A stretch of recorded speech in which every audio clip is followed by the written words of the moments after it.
I'm Jody Brainer, an advisor with the Benefit Company. Today I'm going to follow with some basic explanations around the terminology used in partial self-funding. Making a funding change can sound complicated, but in all honesty, it's truly like peeling back the layers of an onion that provides coverage and protection. It's an unbundled approach. Now, you may not be familiar with all of the terminology, so let's break down some of the main components. First, you'll want to choose a claim administrator. A claim administrator could be a third-party administrator, or TPA. Or it could be the insurance company's ASO, Administrative Services Only program. The TPA will offer a rental network of doctors. The ASO plan will provide their network. Yes, often the TPA can offer the ASO carrier providers network as well, and there's advantages to each program. The employee for both types of administrators will be issued an ID card. The card will have the name of the doctor's network and the address for claim filing, just like a fully insured plan. Now back to my onion.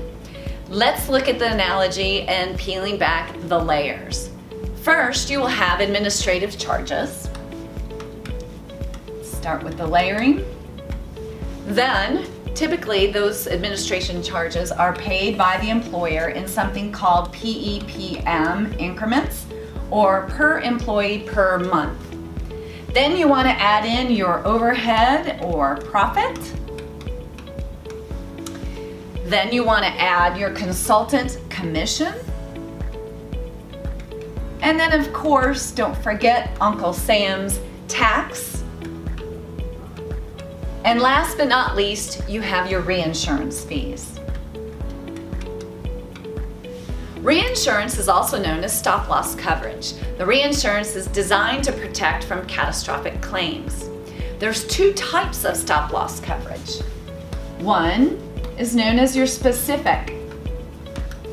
Specific insurance is protection at the individual level. The company would pay all the claims up to a threshold amount, say $100,000 for each individual. Then, once the threshold is met, the specific insurance kicks in and pays all claims afterwards for that individual. The second type of reinsurance is known as aggregate.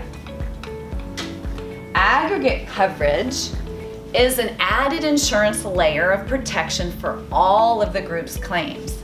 It provides maximum claim protection for the entire group. Here are a few more terms you may hear. PBM.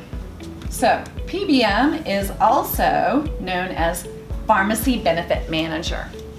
The PBM will review how pharmacy claims are managed and paid. It's used to help negotiate lower prescription prices and manage the overall employee engagement. Next, what's a reserve? A reserve is the calculated claim estimate that the employer maintains in assets. It's used for the business expense of paying the claims before the reinsurance is used. So how do you figure out all the amounts and the levels? Well, that's where we come in, and we'll be happy to share more about that later. But in the meantime, partial self-funding may sound like alphabet soup, but after you peel back the layers of the onions and you learn ways to customize your benefit program, you now have the perfect unbundled approach. Unbundling gives you the control to make the changes you need best suited for your employees. So join us next in our next segment when we look deeper into the way a contract is developed. And thanks for listening.